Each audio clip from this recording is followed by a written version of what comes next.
بسم اللہ الرحمن الرحیم۔ السلام علیکم دوستو، دنیا بھر کی خبروں میں آج آپ سنیں گے، لیکن اس سے پہلے اگر ہو سکے تو لائک، سبسکرائب اور بیل آئیکن کا بٹن ضرور دبا لیں۔ شکریہ۔ سابق افغان عہدیداروں کے گھروں سے برآمد $1.25 کروڑ۔ ملا عبدالغنی برادر کے طالبان حکومت سے اختلافات سامنے آ گئے۔ چھپکلی گاڑی کے نیچے آ کر مر جائے تو $10,000 کا جرمانہ۔ اشرف غنی کے اچانک جانے سے صورتحال خراب ہوئی۔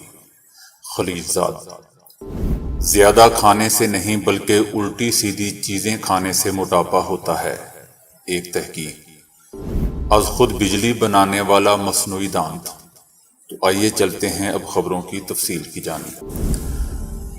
افغانستان میں طالبان نے سابق اعلیٰ حکومتی عہدیداروں کے گھروں سے برآمد ہونے والے $1.23 سرکاری خزانے میں جمع کروا دیے۔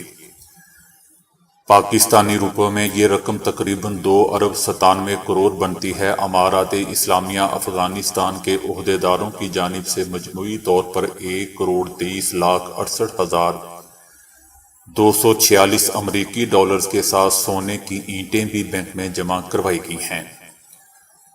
بینک کی جانب سے بیان کے ساتھ 2 تصاویر بھی جاری کی گئی ہیں، جن میں سے ایک میں ایک شخص کو $100 کے نوٹوں کی گنتی کرتے ہوئے دیکھا جا سکتا ہے،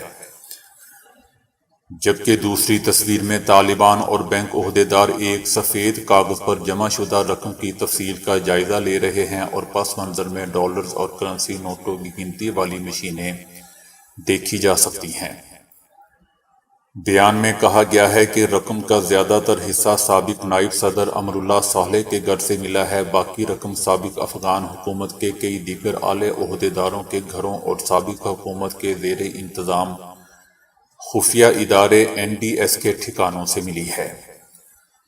اب تک یہ واضح نہیں ہو سکا ہے کہ یہ اتنی بڑی نقد رقم کہاں سے حاصل کی گئی اور کس مقصد کے لیے رکھی گئی تھی۔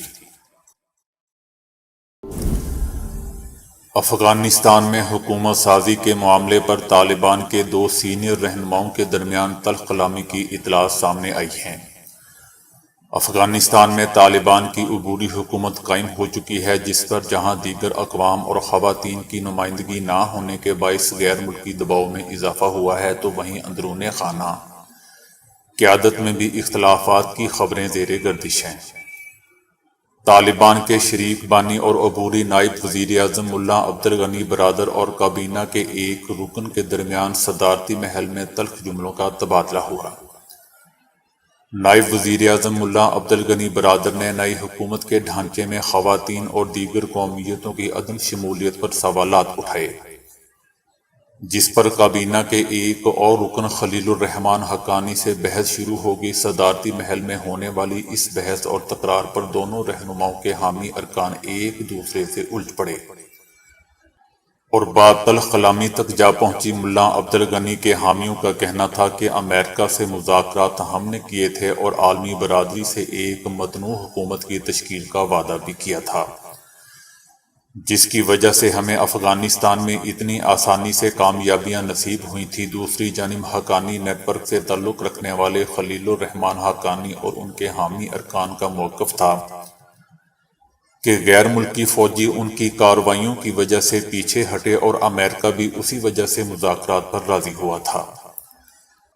اس تلخ کلامی کے بعد سے نائب وزیر اعظم ملا عبدالغنی برادر قندھار چلے گئے تھے، جہاں وہ ممکنہ طور پر امیر طالبان کے سامنے یہ سارا معاملہ رکھیں گے۔ دوسری طرف ملا عبدالغنی برادر نے طالبان کے درمیان اختلافات کی خبروں کی سختی سے تردید کرتے ہوئے کہا ہے کہ طالبان جیسا اتحاد دنیا کی کسی تحریک میں نہیں ہے۔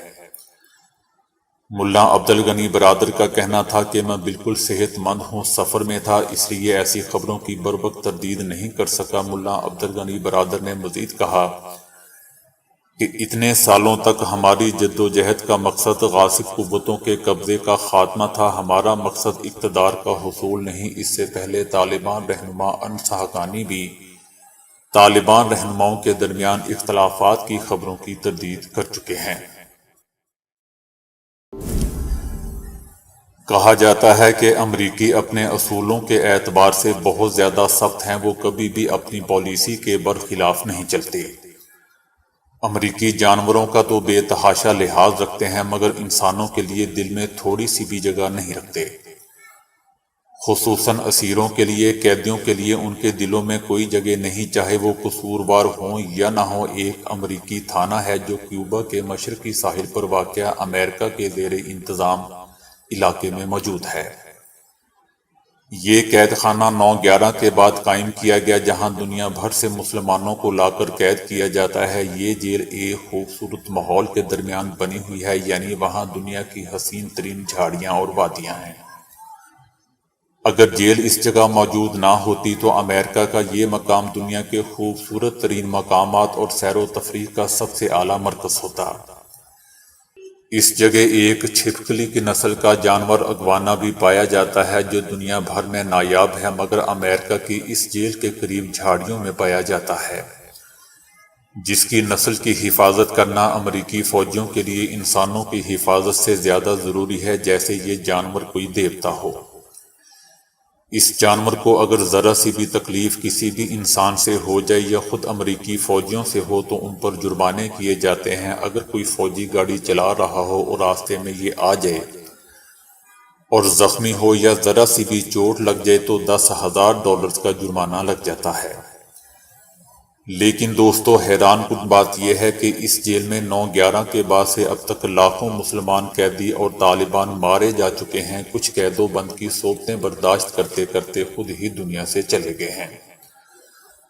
ان کے لیے کوئی حساب نہیں ہے، ان کی کوئی اوقات، کوئی حیثیت نہیں ہے۔ طالبان قیدیوں کو وہاں انسان تصور ہی نہیں کیا جاتا۔ BBC کے ایک صحافی نے بتایا کہ ایک دفعہ صدر بش کی جانب سے صحافیوں کو اس جیل کا دورہ کروایا گیا تاکہ امریکہ میں یہ دکھایا جا سکے کہ یہاں انسانیت کی تذلیل نہیں ہوتی، لوگوں کو جانوروں کی طرح مارا پیٹا نہیں جاتا، بلکہ ان کا خیال بھی کیا جاتا ہے۔ مسلمانوں کو صرف ظلم و ستم کا نشانہ نہیں بنایا جاتا، بلکہ اگر وہ قید میں نماز، قرآن، تسبیح پڑھنا چاہیں تو ان کو سب کچھ فراہم کیا جاتا ہے۔ جو قیدی بدتمیزی کرتے ہیں ان سے نماز، قرآن کی سہولت چھین لی جاتی ہے۔ ان کے لیے ایک الگ ٹارچر سیل موجود ہے جہاں جہنم جیسی اذیتیں دی جاتی ہیں۔ آج بھی وہاں کئی طالبان قیدی موجود ہیں جن کا کوئی قصور نہیں ہے، مگر امریکی فوجیوں کو اس سے سروکار نہیں ہے کہ بس ان کی نظر میں طالبان تخریب کار ہیں۔ زلمے خلیلزاد کا کہنا ہے کہ طالبان کے ساتھ معاہدہ تھا کہ 2 ہفتوں تک کابل میں داخل نہیں ہوں گے، تاہم اشرف غنی کے اچانک جانے سے طالبان کے ساتھ معاہدہ ٹوٹ گیا۔ اس معاہدے کے دوران اقتدار کی منتقلی عمل میں آنی تھی، لیکن اشرف غنی کے اچانک جانے سے طالبان کے ساتھ معاہدہ ٹوٹ گیا۔ انہوں نے کہا کہ طالبان نے کہا تھا کہ کیا امریکی فوج کابل کی سیکیورٹی یقینی بنائے گی، جس پر امریکہ کا جواب تھا کہ ہم نے سیکیورٹی کی ذمہ داری نہیں لی ہے۔ طالبان کے ساتھ آخری لمحات میں کیے گئے معاہدے میں طے کیا گیا تھا کہ مذاکرات کے ذریعے سیاسی عبوری دور کے معاملات طے پائے گئے تاکہ سرکش عناصر کو کابل سے باہر رکھا جا سکے۔ اس معاہدے کی روح سے اشرف غنی اس وقت تک اقتدار میں رہتے جب تک مستقبل کی حکومت سے متعلق دوحہ میں کوئی سمجھوتہ نہ ہو جاتا۔ باوجود اس بات کے کہ طالبان کابل کے دروازے پر دستک دے رہے تھے، خلیلزاد کے مطابق انہیں کوئی اندازہ نہیں تھا کہ اشرف غنی متحدہ عرب امارات میں سیاسی پناہ لینے کا ارادہ رکھتے ہیں۔ اس سے پہلے طالبان کے ترجمان سہیل شاہین نے دوحہ میں گفتگو کرتے ہوئے کہا تھا کہ ہاں، ہماری طرف سے اس بات کا یقین دلایا گیا تھا کہ ہمارے جنگجو کابل شہر کے اندر داخل نہیں ہوں گے اور ہم اقتدار کی پرامن منتقلی کے بارے میں بات کرنے پر تیار تھے۔ دوسری طرف بین الاقوامی میگزین ٹائمز نے 2021 میں دنیا کے بااثر ترین افراد کی فہرست جاری کی ہے، جس میں افغان طالبان رہنما ملا عبدالغنی برادر بھی شامل ہیں۔ امریکی صدر جو بائیڈن دوسرے بااثر ترین شخص قرار پائے ہیں بااثر افراد کی فہرست میں، جہاں چائنا کے صدر ژی جن پنگ، امریکہ کی نائب صدر اور سابق صدر ٹرمپ اور ایران کے صدر ابراہیم رئیسی شامل ہیں۔ وہیں اس فہرست میں افغان طالبان کے اہم ترین رہنما ملا عبدالغنی برادر بھی جگہ بنانے میں کامیاب ہوئے ہیں۔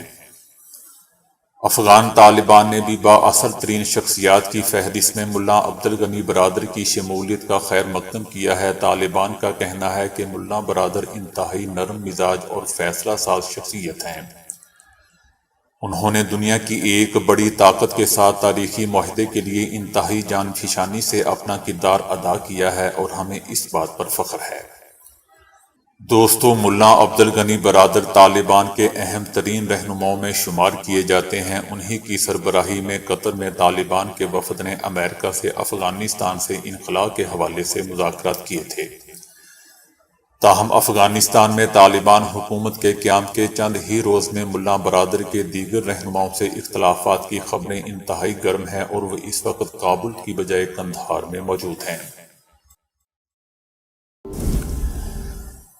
امریکی ماہرین کا کہنا ہے کہ موٹاپا زیادہ کھانے سے نہیں بلکہ الٹی سیدھی چیزیں کھانے سے ہوتا ہے، چاہے وہ کم مقدار ہی میں کیوں نہ کھائی جائیں۔ The American journal of clinical nutrition کے تازہ شمارے میں شائع ہونے والی یہ تحقیق ڈاکٹر ڈیوڈ لوڈوگ کی قیادت میں کی گئی ہے، جس کے ریزلٹ اس عام خیال کے برخلاف ہیں جو اس وقت ساری دنیا میں مقبول ہیں کہ آپ جتنا زیادہ کھاتے ہیں اتنے ہی موٹے ہو جاتے ہیں، اور کم کھائیں زیادہ حرکت کیجیے کہ روایتی تصور کو میڈیکل سائنس کی زبان میں انرجی بیلنس ماڈل MBM کہا جاتا ہے۔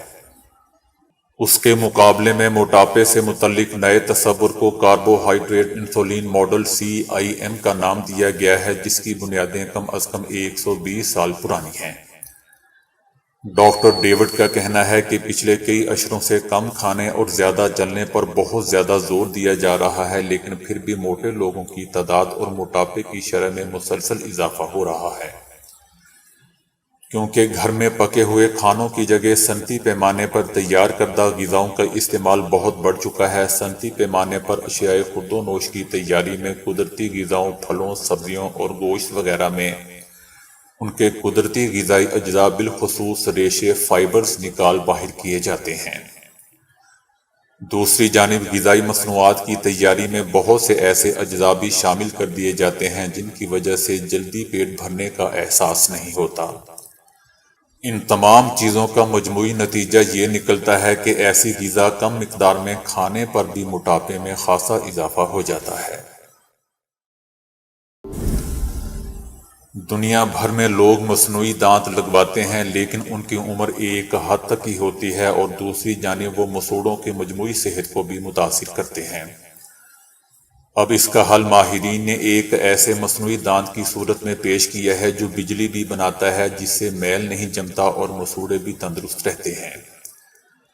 صرف امریکہ میں ہی 30 لاکھ لوگ ایسے ہیں جو مصنوعی دانت کے ساتھ زندگی گزار رہے ہیں۔ اب اسکول آف ڈینٹل میڈیسن سے وابستہ پروفیسر گیلسو ہوانگ اور ان کے ساتھیوں نے مصنوعی دانت بنایا ہے جو برش کرنے اور چبانے کے دوران خود ہی اپنی بجلی بناتا ہے۔ اس بجلی سے وہ دو کام لیتا ہے، یعنی دانت پر میل کچیل کی تہ نہیں جمنے دیتا اور دوسرا اطراف کے مسوڑھے تندرست رہتے ہیں۔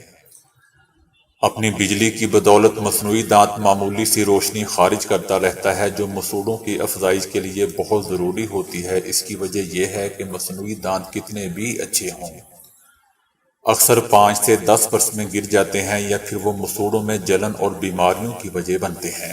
تو دوستو، ابھی کے لیے اتنا ہی۔ ویڈیو کو لائک اور شیئر کرنے کا بہت بہت شکریہ۔